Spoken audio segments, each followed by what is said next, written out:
Behind the mask.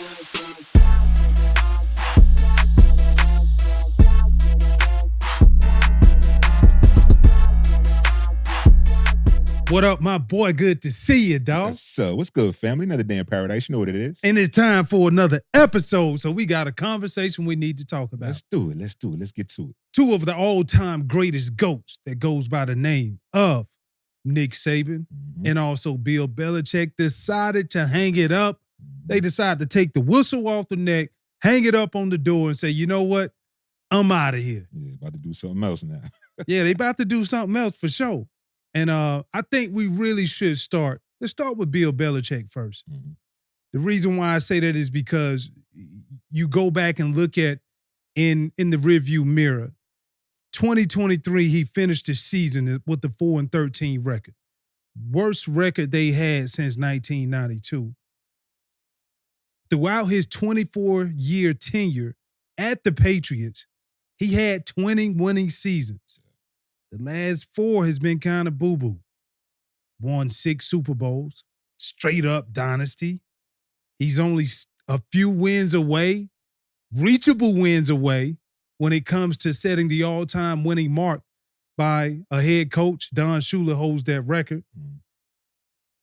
But I think the most important thing to highlight of what he was able to do throughout his years, 31 playoffs wins, 17 division titles, 11 consecutive straight division titles, which is also a record, Mr. Reyes. Some against you when he was with the Bills. But yeah, don't even talk about that because that really hurts.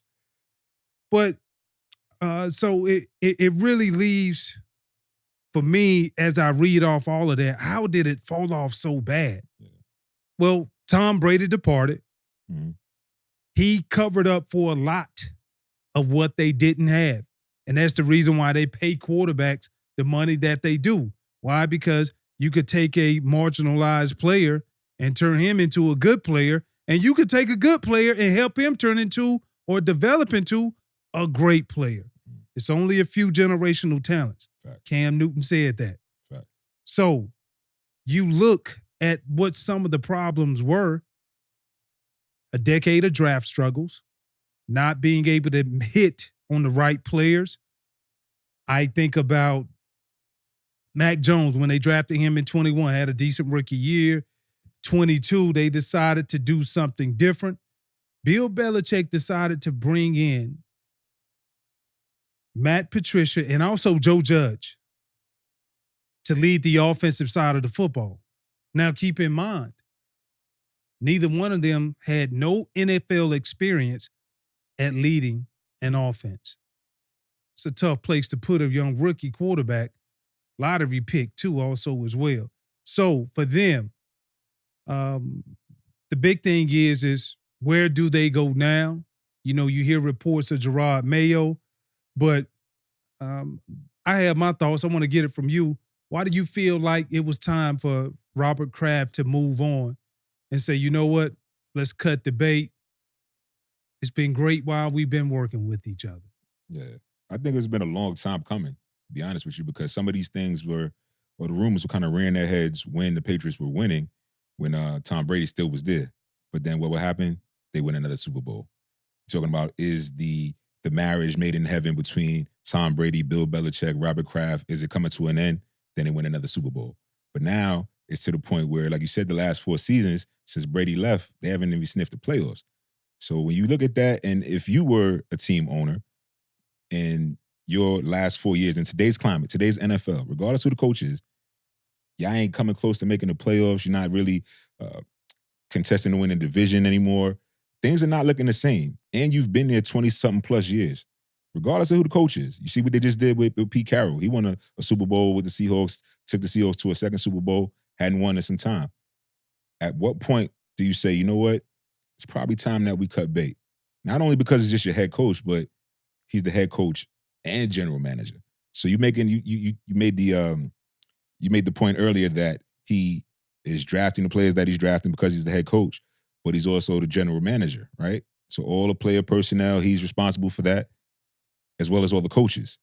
So really, when it comes to the struggles, there's nobody else to blame but yourself. And I say that because he's had so much success. I know you mentioned the Super Bowl wins, beat us with the Bills, obviously, beat the Panthers when we went to the Super Bowl. So he had success. But to me, with that success sometimes breeds content because you get stuck in your ways. You're like, you know what? This is my way. This is the way that's working. And he has a track record that shows it. What do you say? 11 straight division titles, 17 division titles overall. Yep. So when you have that type of success, you start to feel this is how things work. It's like the Belichick way. And nobody could check you on it. Well, it was called the Patriot way. The Patriot way, right. But everything worked. So you got a right to feel that way. But when it doesn't work, at some point you got to look yourself in the mirror and say, you know what? I did my part. And I think what Robert Kraft and Bill Belichick said in a press conference, they said it was an amicable split. So I kind of think, you know what? At this point, if I'm Bill Belichick, what else I got to prove? I done won all of these Super Bowl rings. You said 6 with the Patriots. He had another 2 as an assistant with the Giants. He ain't got nothing to prove to nobody. The stats prove it. The way he's developed players, Tom Brady proved it. Didn't have the success with Matt Jones, but he ain't got nothing else to prove if you ask me. I think he has I wouldn't say he has a lot to prove after you've won 6 Super Bowl titles. Yeah. Like, you ain't got to go beat on your chest and prove nothing to nobody. But one thing he does have to prove to What's that? is he's still a winner without number 12. That's what he has to prove. And clearly, you look at the record. In the 4 years since Tom Brady has departed, the Patriots are 29-39. That's including a playoff appearance, and they lost in the playoff. Mm-hmm. So for me, I don't think I can sit up here and say, hey, I got 25 million reasons why he wants to keep coaching there in New England. But I truly mean this when I say this.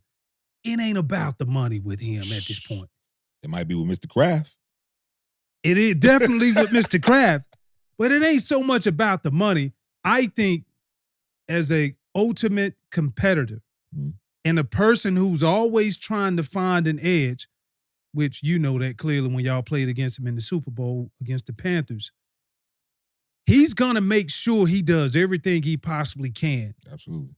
To get an edge and also to remain on top to where people can say, you know what, regardless of what, the motivation may not be to win a Super Bowl, but the motivation, I think, to continue coaching is to show not only did I do it in New England and change this franchise around, I can do it somewhere else, but I got to have the right pieces of the puzzle there.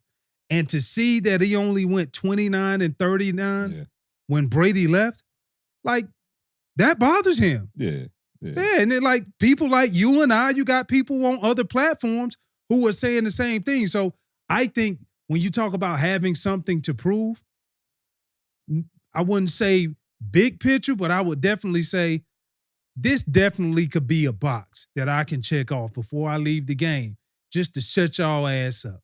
Kind of like Kobe did when Shaq left and Kobe got the next ring. That's all I'm saying, bro. That's all I'm saying. I totally get it. I think, but see, the thing is, sometimes, like I said, you got to look yourself in the mirror, right? And if I'm a team owner, I'm Robert Kraft, I'm looking at it like, you know what? This ship has sailed. The marriage is getting rocky. It's not where it was. We're not as successful. Some of the same things that you mentioned, Bill Belichick was still doing. Finding the marginal players and developing them into good players, finding the good players like a Tom Brady, helping them become a great player. Mm-hmm. He's not necessarily doing that anymore. And not just that he's not doing it. You got to think 20-something years in an organization, if you're doing the same thing, but you're successful, but the game around you is changing and you're not adapting, you're going to get left behind. So some of those players, you're not going to find, it's rare that you find a 5th round pick and they become a Tom Brady. It's so rare. And Belichick was notorious, and you know this from us playing, there were guys like no disrespect, like your Julian Edelmans, Danny Amendola, the small receivers that, you could just chuck it to. The shifty receivers that the NFL had not been accustomed to seeing. And they were otherwise overlooked. Yeah. Other teams would overlook these type of players. Yep. But Belichick and the Patriots actually developed them and helped them become great players in their own right. However, that's not necessarily the way of the game anymore. You know what I'm saying? You see the speedy receivers. Look at the receivers from your DK Metcalfs, AJ Browns, your what's my man from Minnesota? The Justin Jefferson. Justin Jefferson. You know, those type of receivers, those are the big box office receivers. And I'm saying receivers because it's a passing game, right? Your defense always has to be strong. But Belichick has not drafted that way, has not hit on the draft that way. And then, of course, Mac Jones hasn't been successful as a quarterback overall in the NFL, right? So these last 4 years you're talking about, if I'm any team owner, you said 25 million reasons? Yeah. 25 million reasons. Because he's the head coach and the GM, he gets paid 25 million a year. And y'all not sniffing the playoffs. Are you still gonna play your GM and your head coach $25 million as a team owner? Or are you gonna say, you know what? It's been great while it lasted. It's time we go ahead and move in another direction. Yeah, valid point. Do you think it was amicable? I do, but I do believe Coach Belichick felt differently about it. And the only way he walked out the door, probably not kicking and screaming, is because he's had that title for so long. He's accomplished so much, i.e. 6 Super Bowl wins, setting the record for playoff wins. Yeah, that's the reason why I think he didn't so much bitch about it walking out the door. I don't know, man. I believe that. I think with the he's gonna come back and coach. Absolutely. And that's the thing. Yeah. Because like if it was like we talk about Nick Saban, which we'll get to in a second, Nick Saban is like, man, I'm done. I've gave the game all I can. And that's a proof. That ain't with Bill Belichick. That ain't him. Yeah. He feels like he still has something to prove, and that's the reason why. Now, you got a lot of other suitors out there who are talking about he's at the top of the list. You know, one team I think of is right here out of it in Atlanta. You know, they're one team that's talking about bringing him in. So, you know, it's going to have to be, I wouldn't say a perfect situation, but he's gonna have to have his hands over that situation. Yeah. Maybe somewhat similar to what he had up in New England. You think a team is really willing to give him the reins? They don't even really do that anymore. I think he was one of the only, either one he was or two, the only coach. The only coach, right? Yeah, they don't do that anymore. So that's what I was saying. It seems like the game is starting to pass them by. And we got players that we know that played for the Patriots, and straight up and down, they was like, it's different.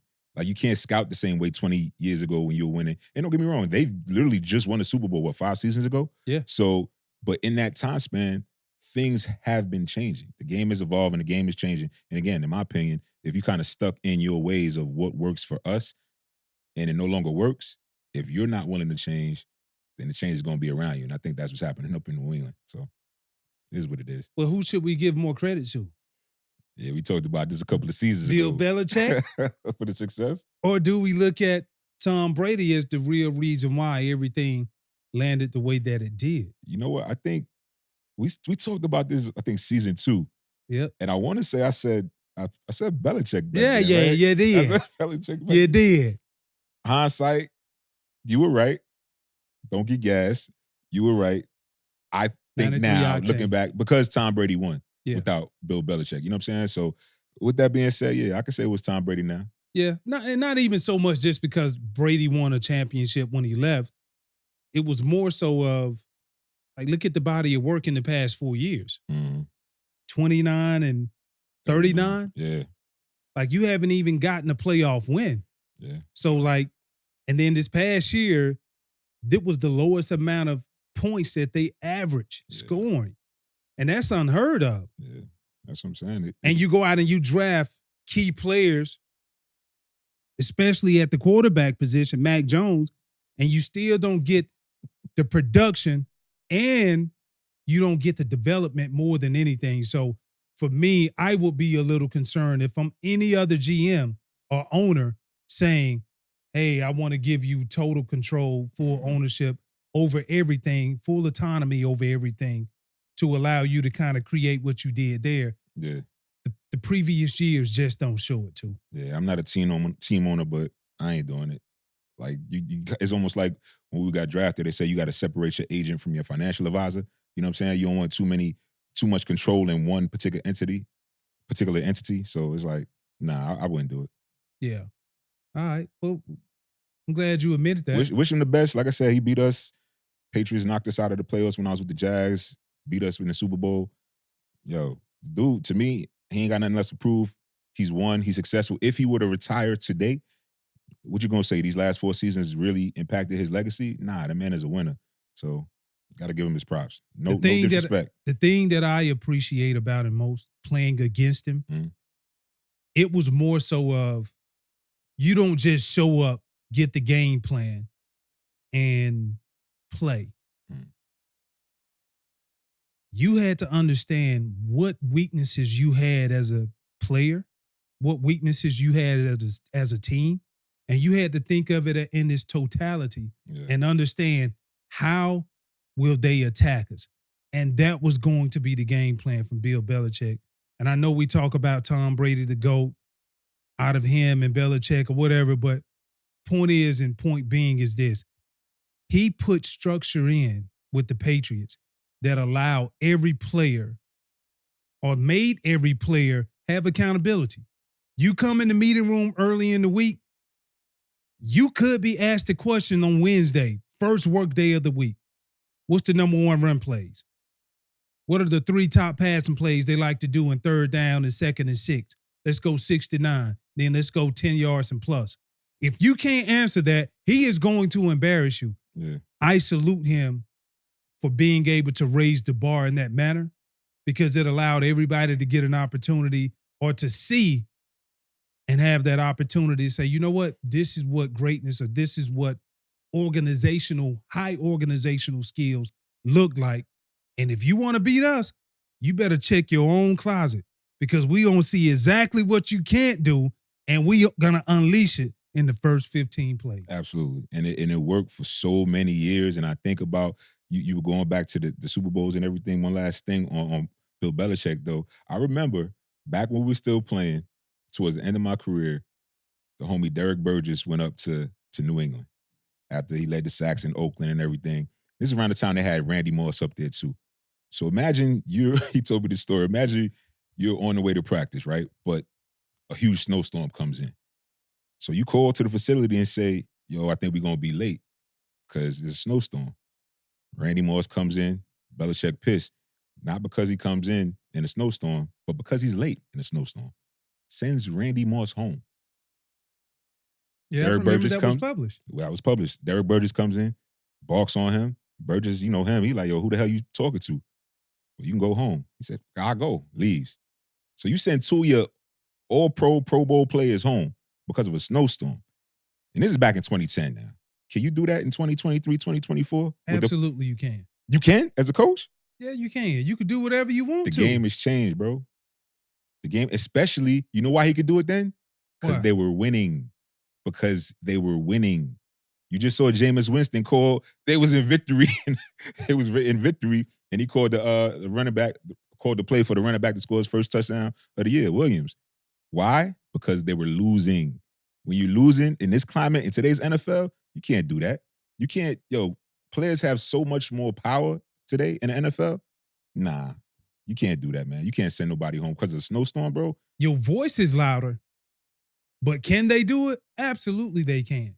I'm just speaking in terms of, I don't know whether or not if I wasn't there. Right. So I can't fully commit and say, side of the story. Right. Yeah, you know what I'm saying? There's 3 sides to a story. But I just think some of those fundamental lessons of not waiting to the last minute, knowing that we're living in an area to where we get these hard snowstorms.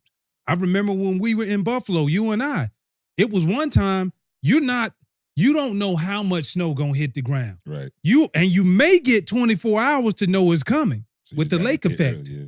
So the coaches will always say, look, guys, don't be trying to time it and get the last 10, 15 minutes of sleep. Make sure you look at the news the night before. We'll do our best to send stuff out, but it's on you to get there early enough. So I'm not saying that it's right. I'm just saying the principles of it. If I can be here on time, you can too. I get it. That's exactly what what Belichick said too. That's why he sent him home. So, I get it, man. I get it. But salute to a hell of a career with the Patriots. What he's done so far. I know it's going to be much success, whatever he decides to do. But another coach we talked about, man, another coach just like the Super Bowl ran through New England in the NFL for my entire career, most of your career. Yeah. The same thing in college of the last, decade and change. The Natty ran through your rival. I know you're going to be not like to talk about this, but. Why, are you kidding me? Alabama and Nick Saban, man. Had to go through Nick Saban and Alabama to get to the national championship. Yeah. So talk about Nick Saban, man. Salute to Nick Saban. Right. I being a recipient on the other side as a fan of my alumni, well, I'm an alumni, but of my team, you don't like it. Guess who else didn't like it? You was right in line behind me. Ole Miss, LSU, none of us liked it. Yeah. So I can truly say salute to the GOAT. When he retired, I got calls saying that people was, I don't know if this is true or not. I hope not, but I understand it if it happens.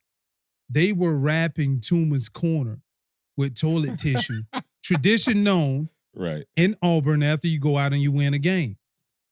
But they know since the GOAT has retired, hey, man, we got a chance. We got a chance. So you're saying there is a chance. Nah, but no, salute to him, man. You look at his body of work, 9 SEC titles, 6 championships. This just alone at Alabama in 12 years. 49 first-round draft pick, man. Crazy.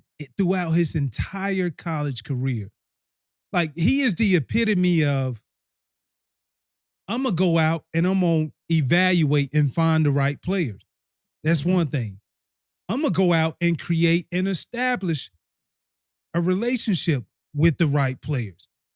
Then once I bring them in and get them signed, I am going to develop the players. You remember once upon a time, Nick Saban never played freshmen. Right. He would get them in, develop them, and by the time they get ready to come out into the draft, that's the reason why people love Nick Saban players. You knew you were going to get a tough player. You knew you were going to get a smart player. And you knew you were going to get a fundamentally sound player. That was pro-ready. That was already pro-ready. And so when you look at his body of work and everything that he was able to do, I have to commend him on it. I think it's remarkable. Looking at him being able to come in and win the Natties, just at his Alabama tenure, the dominance, looking at all of the teams, all of the players that he brought along. And I got to give him credit where credit is due. He did all of this in an era to where, he did it when Alabama wasn't Alabama. Yeah. We went through a 4-year streak. We, meaning Auburn, beat Alabama 4 years in a row. They brought Saban over from LSU. And to see him build that university, to see him build that team into a perennial powerhouse like they are today is remarkable. So not only do I take my hat off to him, but a piece of me in the inside is throwing the tissue at Tooman's corner. Like, I'm sick of his ass. I'm glad he's gone. Listen, man, you got to give you respect. You know what I'm saying? Like, people love to hate Nick Saban, and then they hated the fact that they loved him because everybody loves a winner, right? You love a Everybody winner. love a winner. He had the success, like you said, 7 national championships, 6 with Bama. I look at the players you talk about that he developed: 4 Heisman Trophy winners, Mark Ingram, Derrick Henry, the Smith in Philly, receiver Smith, and Bryce Young. Yep. So Devontae Smith. Yeah, Devontae Smith. So countless other NFL players. Watching Nick Saban coach in the SEC, we both, as you mentioned, former SEC players, you always knew, and in the West, you always knew you had to go through Alabama to make it to the SEC championship. Facts. To hopefully play against the East that, let's be clear, the East was weak for a long time. Not weak meaning that they weren't representing the SEC and the national championship, right? So because it was always a rotation. So recently it was Georgia, but then it was Florida for some years. Couple Back of in previous years. yeah, previous years. But Bama was always the constant. You had to go through Bama to get to the national championship, right? And I just look at all the players he's developed, like you said. I look at the coaching tree. So many coaches under Nick Saban have moved on to be head coaches at other universities. Ole Miss, Lane Kiffin. But you can go down the list. And then also moving on to the pro level, like whatever he established at Alabama was success, and it was proven, and it worked.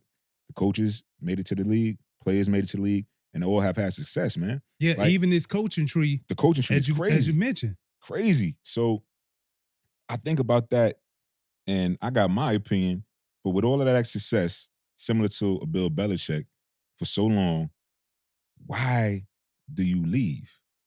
Just won a natty a couple years ago. What's the purpose? Like, why up and leave? Now, I got my opinion, but I'm interested in hearing yours, man.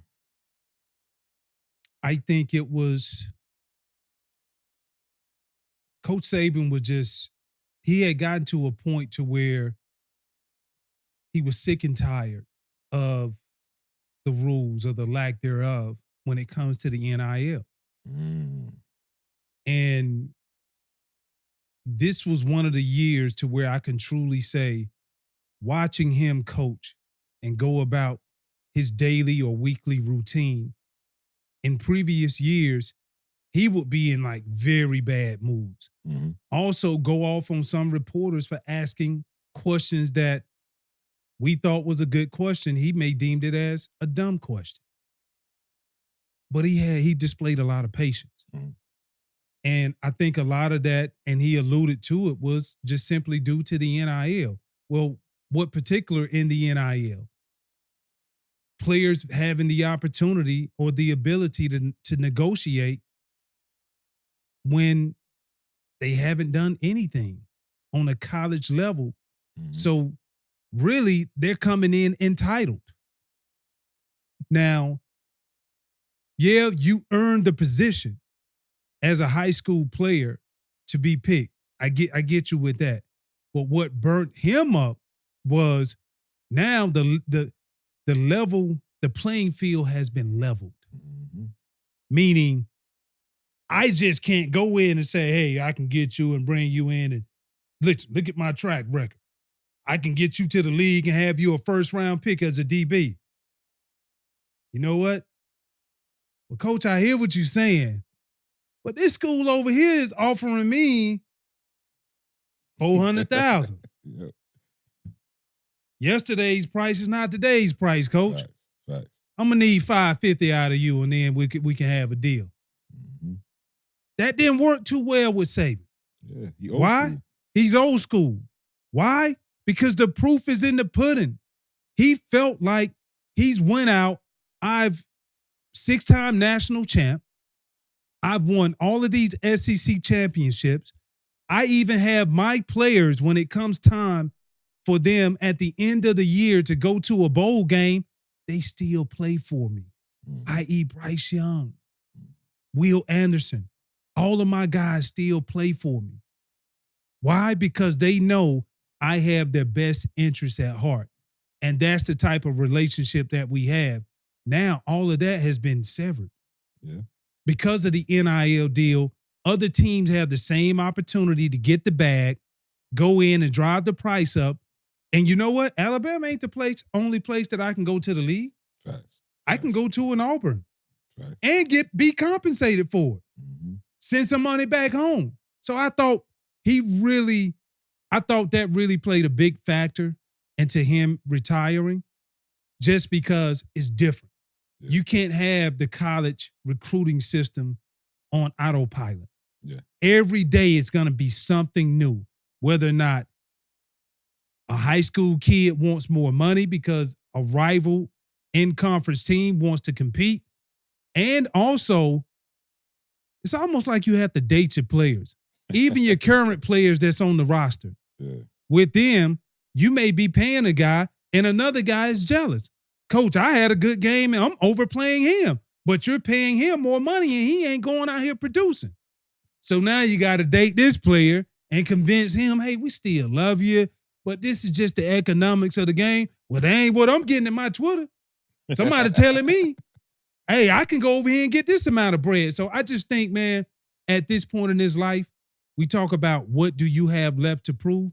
Absolutely nothing when it comes to Nick Saban. Yeah. He's gave us everything that we needed to see, and we salute him. Yeah, absolutely. We salute him. And I think similarly to Bill Belichick, I think you talk about the NIL, another thing, the transfer portal.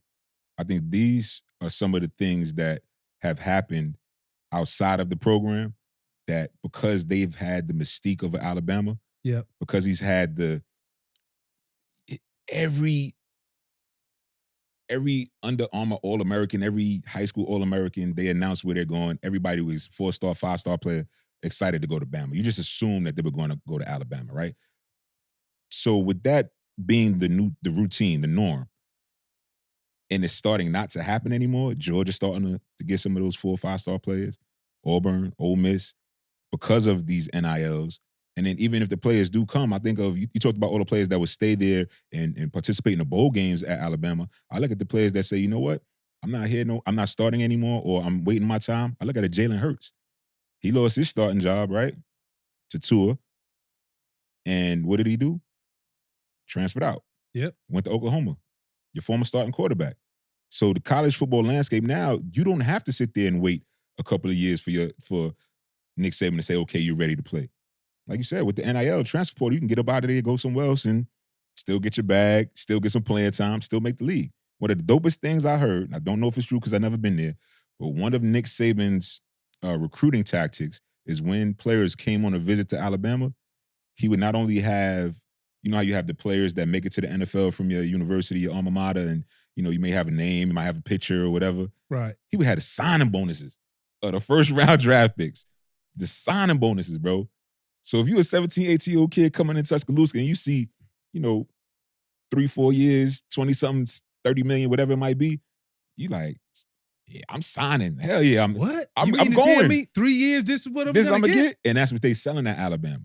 However, after you get there and you got another 4 or 5-star recruit that just came in and you like, damn, I'm second, third string on the depth chart, and just a year ago I was the number 1 quarterback in the country. Let me check on this Twitter and see what these are. What they saying. Yeah, and I'm out of here. You get up out of there. So I just think, to your point, the game's changed a little bit. And because, again, success breeds content, you stuck in your ways, trying to teach an old dog new tricks. And he don't got nothing to prove, just like Belichick didn't have nothing to prove. It's like, yo, I'm going to do it my way. And I guess his way is saying, you know what, I'm good with it. And he had the success, made a ton of money. Got to take your hat off because, again, we had struggles at Ole Miss beating them. I promise the couple of years we beat Alabama, we thought it was a damn national championship for us. So I know the feeling, you know what I mean?